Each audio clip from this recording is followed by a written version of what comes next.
Okay, so for finishing up the fuel system, we just got to make a couple of hard lines that kind of route around the back of the injectors and over to the return system. Luckily, I got myself a new pipe bender that does a really good job, and I'm going to start making my hard lines, hooking everything up, and then basically, once all is said and done, we'll have a reliable fuel system to drive around in to test and tune with.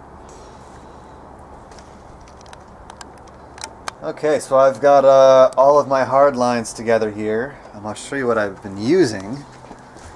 Using one of these pipe bending tools. You can do it up to 180 degrees, as you can see, and honestly it works really well for 6, 8, and 10 millimeter line. But I have one in place currently. As you can see, it comes a little close to the throttle arm here, but it loops around to the fuel pressure regulator. And then this piece is going to be going here like that into the return line, and it should be very nice. I just have to basically remove all this hose because obviously this is right next to the exhaust and is prone to melting and catching on fire, which is bad. Oh yeah, watch out. We're leaking. Oh, slippery, slippery when wet. And then, of course, to make insertion easier, is some WD-40. Oh shit. Now put this on the end of the fuel pressure regulator, just like stock. Oh yeah. Then we'll slip this in place. Hi, I'm Poppy. Shut up. Alright, now I'll tighten this down. Obviously, you know, down the line I'm going to use some fasteners to secure all this line so it doesn't move around, so it looks nicer, but for now we're function over form. That is true. Yeah, I'll have to give you that one. Ooh yeah, perfect.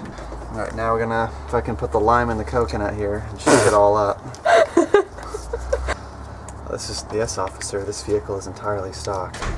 Don't mind the zip ties. Yes. You probably, honestly, in fucking California, it's so shitty. You probably would fail inspection for having too many zip ties. So now I think we're ready to prime it and see if we got any leaks. Hopefully not. So keep an eye out. I'm going to prime it a few times. How are we looking?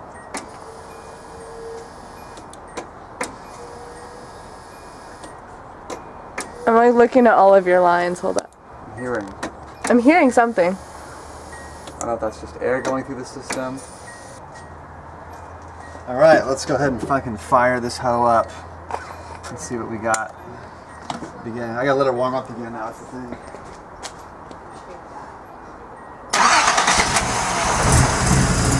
Oh, there still might be air in the system.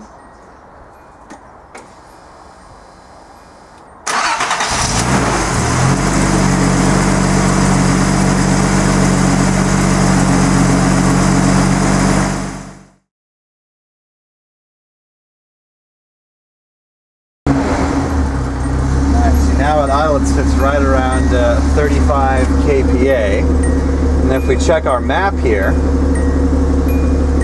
it actually hovers right where it's supposed to be, not just stagnant across the 100 atmospheric line. Now if you see, if we give it gas, it moves around like it should. So that's good. It's now doing exactly what it's supposed to do. So at this point, I think I have it to the point where the car will actually move under its own power. We can drive around and do a little test and tune. So we're going to put the seat back in, button everything up, put some gas in the tank, drive it around, and see how we can tune it. I'm going to do some finagling here. Don't crush your laptop. I will try not to.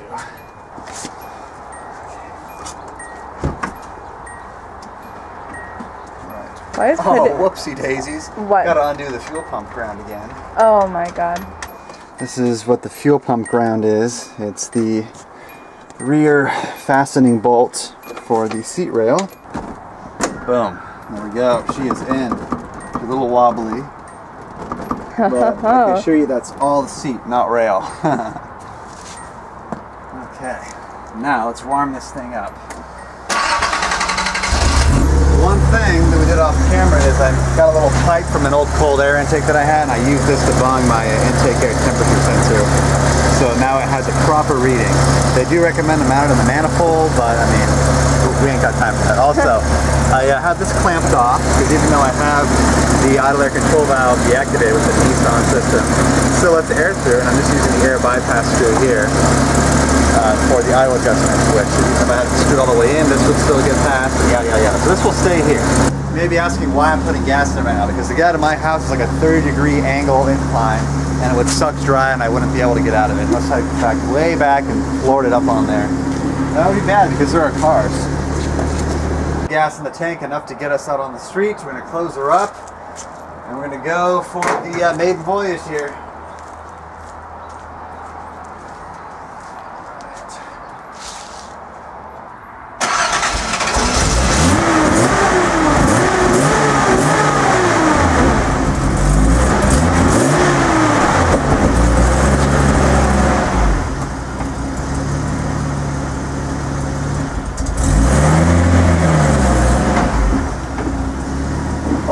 Low life.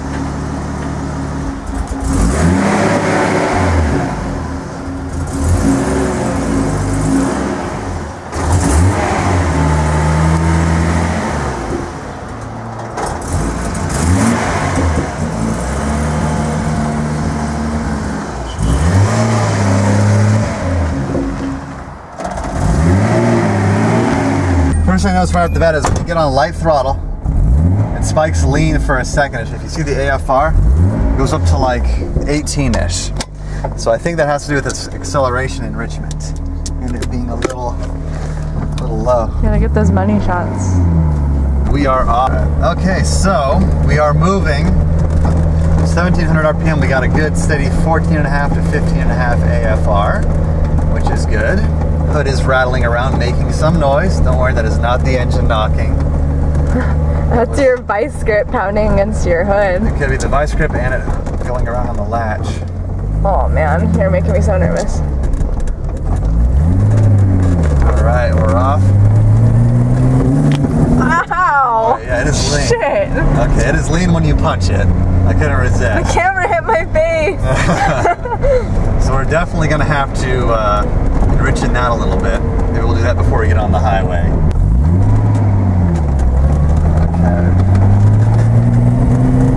Oh yeah, it's definitely lean. Alright. Let's see, we have to pull into a side street here and add a little bit of fuel. Because up top here, as you can see, we're at 17 to 1. That is way too lean. And it's bouncing around a bit. So what we're going to have to do is plug this thing back in and lean it out a bit.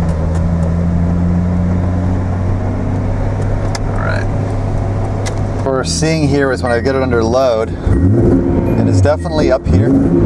It's definitely lean right up in this area here. So I'm going to do. Okay, so up in this area here, we are quite lean. We're getting like 17, 18 AFR. So I'm going to just kind of grab this whole section up here, and I'm going to give it some ship. The whole 9 yards here. We're going to go. It's rattling, it's not the engine knocking. We're gonna give it 10 more cells. Okay, so we've got things dialed pretty close. What I'm gonna do is I'm gonna do a pull in third gear from 2500 all the way to 6000 RPM rev limiter, and we're gonna see how it behaves with the fuel ratio and its responsiveness. So 12.8, 13.7, 13 flat, 12.6, 12.5, 11. Now rev limiter. Okay. Well, that pulled pretty nicely. There's a little bit of a breakup right around 5700. I think it spiked really rich because I saw it dive down towards 11. But I mean, it felt pretty good. It stayed pretty even.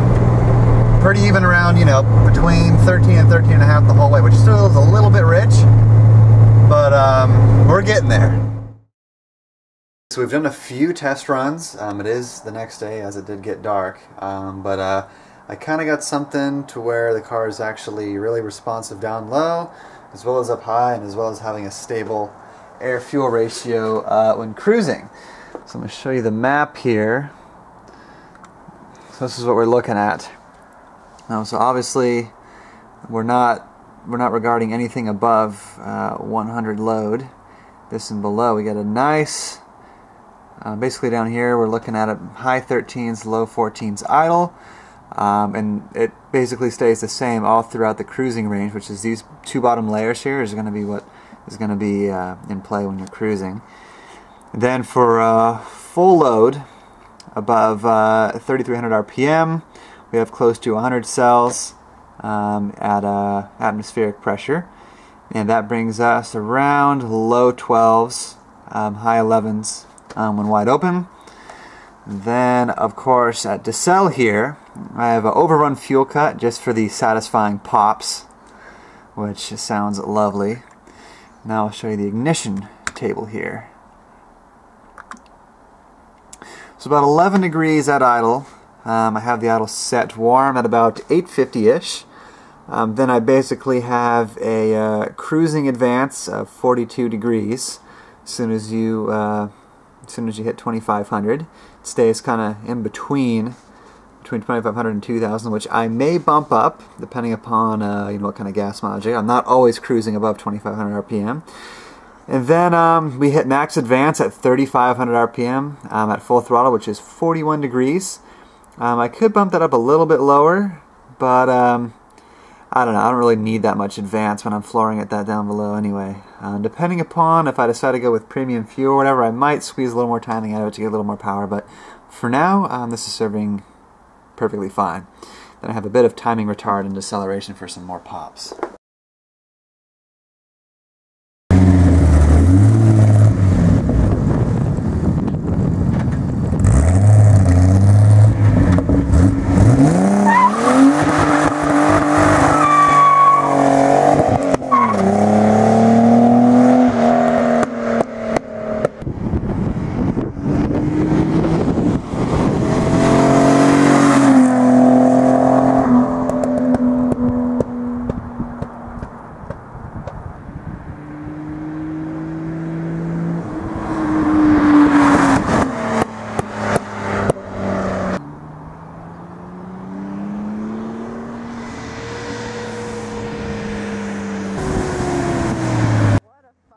Stand behind you, I'm gonna do a fat burnout. Huh? Oh my god, okay.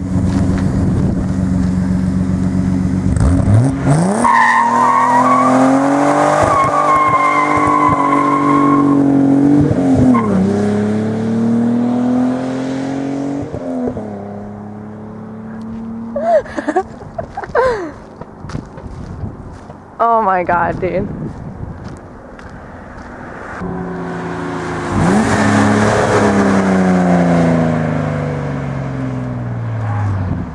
Spin up!